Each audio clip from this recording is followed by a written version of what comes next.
सुरुवात करूया ती बातमी प्रशांत कोरटकरच्या संदर्भातली। प्रशांत कोरटकरची पत्नी नागपूर सायबर पोलीस स्थानकामध्ये पोहोचलेले आहेत।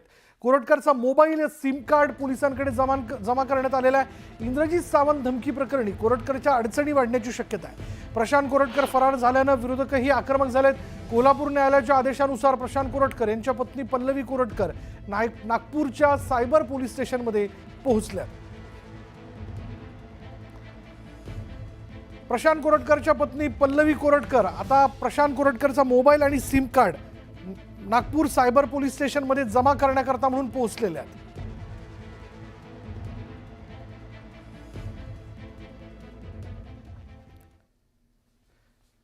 आणि अधिक तपशील आपण जाणून घेणार आहोत। आमचे प्रतिनिधी उदय तिमांडे या सगळ्या घडामोडींवरती लक्ष ठेवून आहेत।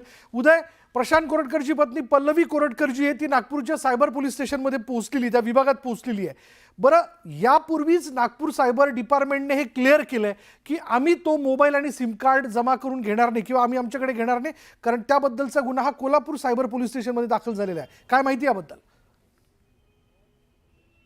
विशाल, खरं तर या बाबतीतला संभ्रम जो आहे तो पोलिसांकडे कायम होता, कारण न्यायालयाची कुठलीही कॉपी जी आहे ती नागपूर पोलिसांना, विशेष करून सायबर पोलिसांना जी आहे ती मिळाली नव्हती। त्यामुळे मोबाईल स्वीकारणार नाही ही भूमिका जी आहे ती पोलिसांनी दुपारपर्यंत घेतली होती। मात्र ज्यावेळी न्यायालयाची कॉपी जी आहे ती नागपूर पोलिसांना मिळाली त्यानंतर नागपूरचे जे सायबर उपायुक्त आहेत लोहित मतानी, त्यांनी तो फोन आम्ही न्यायालयाच्या आदेशानुसार जमा करून घेऊ ही भूमिका घेतलेली आहे। सध्या आपण याच सायबर पोलीस स्टेशनमध्ये आणि याच सायबर पोलीस स्टेशनमध्ये प्रशांत कोरटकर यांची पत्नी पल्लवी कोरटकर जी आहे ते प्रशांत कोरटकर यांचा मोबाईल आणि सिम कार्ड जमा करण्यासाठी आलेले आहे। इंद्रजीत सावंत यांना जीवे मारण्याची धमकी आणि शिवाजी महाराज आणि संभाजी महाराज यांच्याबद्दल आक्षेपार्ह विधान केल्याप्रकरणी जे आहे ते हे सगळं प्रकरण सुरू आहे। आणि या प्रकरणामध्ये जे आहे ते 1 मार्चला कोल्हापूरच्या सत्र न्यायालयानं प्रशांत कोरटकर यांना त्यांचा 48 तासामध्ये फोन आणि सिम कार्ड जमा करण्याचे आदेश जे आहे ते दिले होते। या आदेशानुसार सायबर पोलीस स्टेशनमध्ये जे आहे ते हा फोन आणि सिम कार्ड जमा करायचे होते आणि ते 48 तासाची जी मुदत आहे ती संध्याकाळी 6 वाजता संपणार होती। त्यामुळे त्याच्या आधीच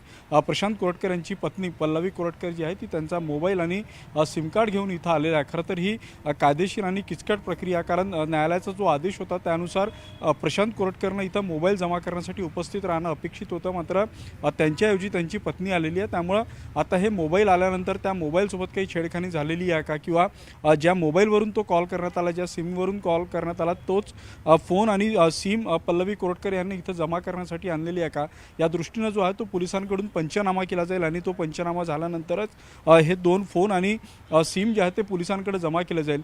खरं तर या सगळ्या प्रकरणातला गुन्हा जो आहे तो कोल्हापूरमध्ये दाखल झालेला, नागपूरमध्ये या संदर्भातली 0 FIR झाली होती। त्यामुळं या सगळ्या प्रकरणाचा तपास तर कोल्हापूर पोलीस करणार आहे। त्यामुळं न्यायालयाच्या आदेशानुसार नागपूर सायबर पोलीस हा फोन आणि सिम आपल्याकडे जमा करून घेईल, मात्र पुढच्या तपासासाठी हा फोन आणि हे सिम जे आहे ते कोल्हापूर पोलिसांकडे नागपूर सायबर पोलिसांकडून वर्ग केला जाणार अशी माहिती विशाल समोर येत आहे। धन्यवाद उदय या सगळ्या तपशिलाबद्दल। पण यात अजूनही एक प्रश्न कायम आहे की प्रशांत कोरटकर अजूनही फरार आहे। प्रशांत कोरटकर आहे तरी कुठे, आणि यावरून विरोधकांनी जोरदार टीका केली।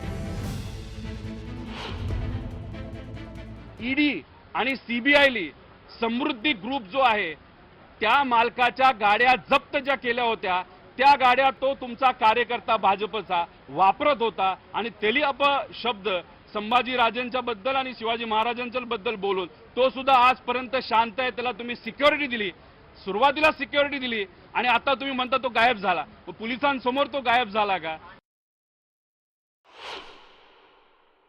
अलीकडच्या काळात छत्रपती शिवाजी महाराज, महामानव डॉक्टर बाबासाहेब आंबेडकर, स्वराज्य रक्षक छत्रपती शंभूराजे यांच्याबद्दल गरळ ओकणारी जी एक प्रवृत्ती निर्माण झालेली आहे त्या प्रवृत्तीला चाप लावण्याकरता मग तो राहुल सोलापूरकर असो किंवा काल बरळलेला प्रशांत कोरटकर असो, यांच्यावर महाराष्ट्र शासनाने कठोर कायदा करून यांच्यावर देशद्रोहासारखे गुन्हे दाखल करून यांना तात्काळ जेरबंद करावं।